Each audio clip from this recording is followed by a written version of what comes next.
Hello friends, welcome to video number 22. Today we will start from question number 211, 211. We have already covered 210 questions in the form of previous 21 videos. These questions are really going to be very important for any literature exam aspirant. Let us proceed to our video now. So this video we will start from question number 211. Kubla Khan, which is written by S.T. Coleridge, very famous poetry of him, takes an epigraph from which of the following? The correct answer is option A, Samuel Purchas. Purchas' Pilgrimage. The source of the beginning of Samuel Taylor Coleridge's poem Kubla Khan came to him through Samuel Purchas' book Purchas' Pilgrimage. Samuel Purchas was an English Anglican cleric who published several volumes of reports by travelers to foreign countries. Next question, we are supposed to match the author with the theme. The Battle of the Books, The Rape of the Lock, Grace, Elegy and Deserted Village. इनको हमें option 1, 2, 3, 4 के साथ match करना है. Let us go for the Battle of the Books first. The Battle of the Books is the name of a short satire written by Jonathan Swift, and it depicts the literal battle between books on the king's library as ideas and authors struggle for supremacy. So Battle of the Books gets matched with quarrel between ancient and modern authors. Next, Rape of the Lock. Rape of the Lock is about quarrel between two families caused by Lord Peter, and then comes Gray's Elegy. Elegy written in a country churchyard. This has the theme about the rude forefathers of the hamlet. Hamlet means a small settlement or village. Next, the deserted village. It is about accumulation of wealth and consequent loss of human lives and values. Hence, option A here matches in a correct manner. A with 2, B with 4, C with 1 and D with 3.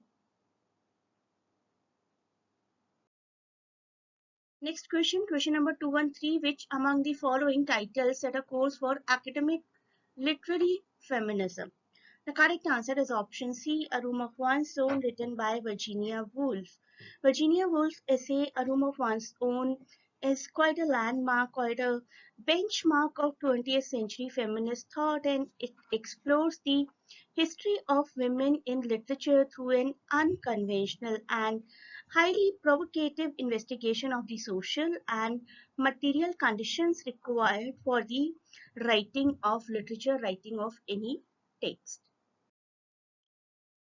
Next question, question number 214. In which play do we see a reworking of E.M. Forster's A Passage to India as a cameo? The correct answer is option C, Indian Ink. Indian Ink is a 1995 play by Tom Stoppard, very famous writer, जो कि reworkings के लिए बहुत famous है, and it is based on his 1991 radio play. Indian Ink is a reworking of A Passage to India by E.M. Forster. Next question, question number 215. It is about Shakespeare's sonnet. Which of the following maybe is true about Shakespeare's sonnet? Do not carry a dedication are dedicated to James I of England, are dedicated to Mary Arden, are dedicated to an unknown Mr. W.H. Mr. W.H., person known only by his initials, to whom the first edition of William Shakespeare's sonnets were dedicated, and it was published in 1609. Years को भी आप लोग बहुत अच्छे से याद रखिए. Next question, this one 216 is about a poetry pattern, that is terza rima. Which of the following poems uses terza rima? The correct answer here is P.P. Shelley's Ode to the West Wind. Ode to the West Wind consists of 5 sections, या 5 cantos we can say, written in terza rima. Each section consists of 4 tercets. 4 tercets होते हैं हर section में, in this form A B A, B C B, C D C and D E D. इस format में होते हैं, note कर लीजिए इसको. And a rhyming couplet in the end that is in the form of E E. So this ode is basically terzarima and written in iambic pentameter.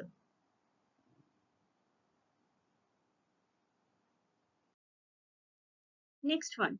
When someone says that someone is no more or that someone has breathed his or her last, the speaker is resorting to. Correct answer is euphemism. Euphemism is an indirect word or expression that you use to show a softness instead of a more direct one when you're talking about something that is unpleasant or kind of embarrassing. You try to use or replace the harsh statement with some soft words. Instead of saying somebody died, you can say someone is no more. 218. Which of the following are companion poems? Gypsy songs and sonnets, the Allegro and Penseroso, the Good Morrow and the Sunrising, Full Fathom 5 and Hark Hark the Lark. Correct answer here is option B, L'Allegro and Penseroso. These poetries are companion poetries written by John Milton, and L'Allegro celebrates mirth and beauties with rural society, and urban villainy has been celebrated in Penseroso. Penseroso invokes the goddess of melancholy and describes the satisfaction of solitude, music, epic poetry, tragic drama, and meditative lives in general. Next question, question number 219. What does the term episteme signify? The correct answer here is option A, knowledge. Episteme is a philosophical term that refers to principal system of understanding, scientific knowledge, or proven knowledge. The term comes from the ancient Greek verb epistemal, meaning to know, to understand, to be acquainted with, and the term epistemology is derived from episteme. Next one, which of the following is a better definition of an image in literary writing? Correct answer, I think, is easy to identify. A speaking picture is the correct answer. एक बोलती हुई तस्वीर. तो poetry अगर इस तरीके से लिखी गई है कि आपके दिमाग में इमेजेस रिफ्लेक्ट हो जाएं, दैट मीन्स कि poetry is a speaking picture. Even Sydney calls poetry a speaking picture, which represents poetry's ability to imitate reality in language.